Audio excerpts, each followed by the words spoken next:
Welcome back, my fellow fight fans. I'm Jake Hatton, and this is MMA Weekly's The Lowdown Breakdown.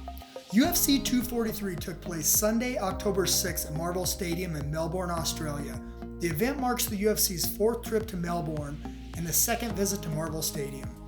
UFC 243 broke the UFC attendance record by putting more than 57,000 fans in the seats.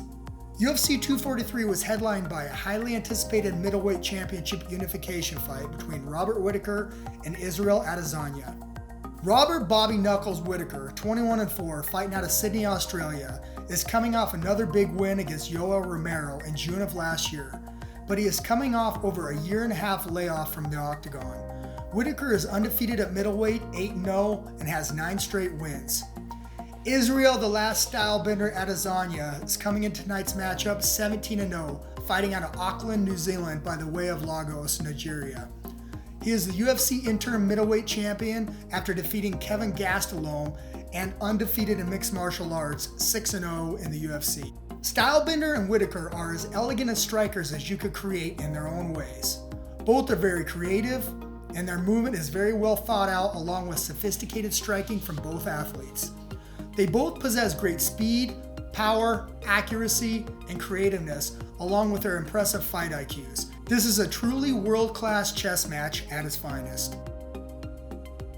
Round 1, and here's how it went down. No touch of the gloves. Whittaker comes out aggressive, charging early, lunging in with wild hooks. Whittaker was looking to use that low front kick on Stylebender's front leg and was starting to find home for his big left hook and throwing with intent, lunging forward a little more aggressively than normal with looping punches and exerting a lot of energy, exploding forward with powerful movements. Right before the bell, Stylebender knocked Whittaker to the mat with a right hook and was rocked, and he was on wobbly legs, barely surviving the first round. Round 2, Whittaker came out lunging again, attacking aggressively. Both fighters starting to land hard kicks and punches, each having their moments, but Stylebender was starting to find his range and getting into the flow, landing some beautiful combinations. Whittaker and Stylebender were locked in the pocket when Stylebender lands a left hook that rocked Whittaker, sending him to the canvas, and jumps on him, throwing a few more punches, ending the fight at 3 minutes and 33 seconds of the round by KO, and Stylebender is now the undisputed champion of the world. Guys, here's my final thoughts. I'm very excited about Stylebender's future.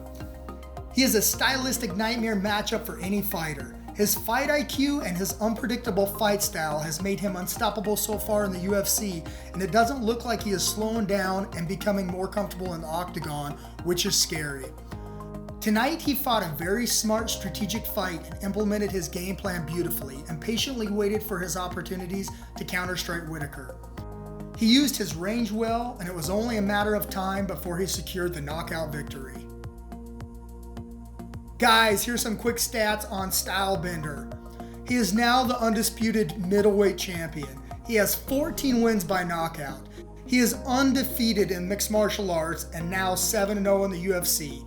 He has 7 first-round finishes. He now holds wins over Kevin Gastelum, Anderson Silva, Derek Bronson, and now Robert Whittaker. Okay, what's next for Stylebender? Well, sky's the limit for Stylebender, but it seems the fight he is pushing for, and the biggest fight you can make, is Jon Jones versus the last Stylebender. But Paulo Costa is impatiently waiting after Stylebender sat on top of the octagon, flipping Costa off, mocking him several times, and said on the ESPN post show, "I want to get him before USADA gets him."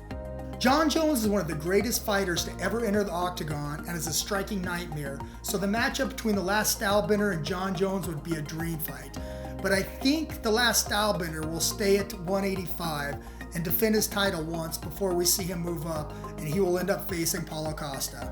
Guys, what can you say about the last Stylebender? He is almost a superhero, the way he carries himself outside the ring and the way he fights inside the ring.